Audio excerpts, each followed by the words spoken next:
masayang araw mga ka-SB. Nandito na naman tayo sa aming simpleng office kung saan magkakaroon kami ng interview sa isa sa ating mga OJT. OJT siya sa St. Mancho Academy of Cavite. Ngayon, isang makabuluhang araw na naman ang ating matutunghayan sa ating SB Talks.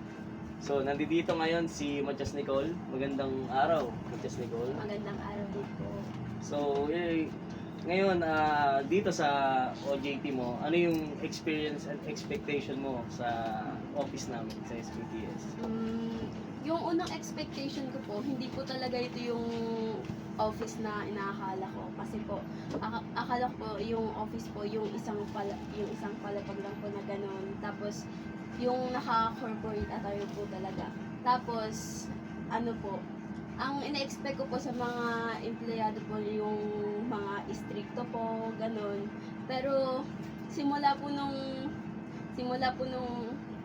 ngayon pong naranasan ko na ano po, goods po yung yung service po ng mga employee po, yung mga nag-handle po sa amin. Matanong ko lang, Nicole, ano ba yung course mo dito sa, ano ba yung course ba to o ano yung strand ko po.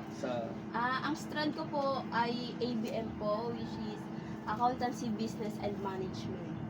So, itong aming business sa SBTS ay may kinalaman sa security system. So, may kinalaman sa mga CCTV, security products.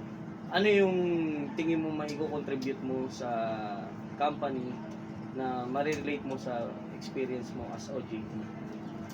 Ang maiko-contribute ko po sa company as an OJT ay kunwari po yung isa po sa pagmamarketing ng mga products nila through online po, social media, or pag-share po sa mga friends ko. So, nga pala guys, sila yung OJT natin ngayon. Ang binigay ko sa kanilang task is magkaroon ng likes, shares, and other contribution. Actually, nakakatawa yung batch ng OJT namin ngayon. Nag-hit na kami ng 1.6 likes and shares. So, tingin mo naman, pagkatapos ng OJT mo ngayon, paano mo nakikita yung sarili mo 2 years from now or 3 years from now? Nakikita ko po yung sarili ko 2 years from now ay nasa college na po, na maaari ko pong ma-apply yung natutunan ko po na skills ko dito sa kukuhain ko na program sa college. So, isang magandang experience mula sa ating OJT. Hindi ka ba naiilang o natatakot gaya ng, syempre, ang customers natin sa market is hindi mo kilala or hindi mo pagkagamay yung ugali. Paano mo ma-present yung sarili mo as marketing, tama ba? As a marketing. So, paano mo pinoportray yung sarili mo na ikaw yung, kunyari, yung SBTS yung pipiliin na company na pwede nating i-share yung expertise natin. Ipapakita ko po sa kanila yung mga deals natin sa ibang mga customer na nagawa na po, at yung mga ano po natin, yung mga service po natin na nagawa na po natin sa iba. Tapos sa mga paparating pa po na customer, ipapakita ko po talaga na worth it if kukuha po sila ng mga products natin o ng service natin. So yung OJT nyo dito, ilang araw na yung OJT nyo? Ano po? 10 days.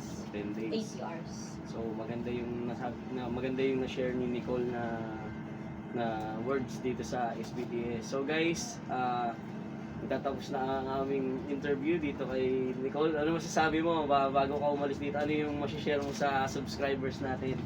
Na masasabi mo sa kanila kung words of wisdom mo? Wala pa ako. Ayaw mo yan, words of wisdom na tayo. So sumagot ka ganina, di ba? Nakikita mo yung 2 to 3 years yung sarili mo. So ito, para magkaroon ka ng encouragement. Paano mo nakikita yung isang Nicole na successful na kunyari, ilang taon ka na ngayon? Ano po, 17 years 17. old. So, paano mo sasabihin sa 20 years old na Nicole na naging successful na siya ngayon? Ano yung ipapayo mo sa kanya bilang? Nicole, trust yourself lang. Wag mong hayaan na i-down ka na ba? Ayun lang po. Thank you. Okay. Thank you mga ka-SB.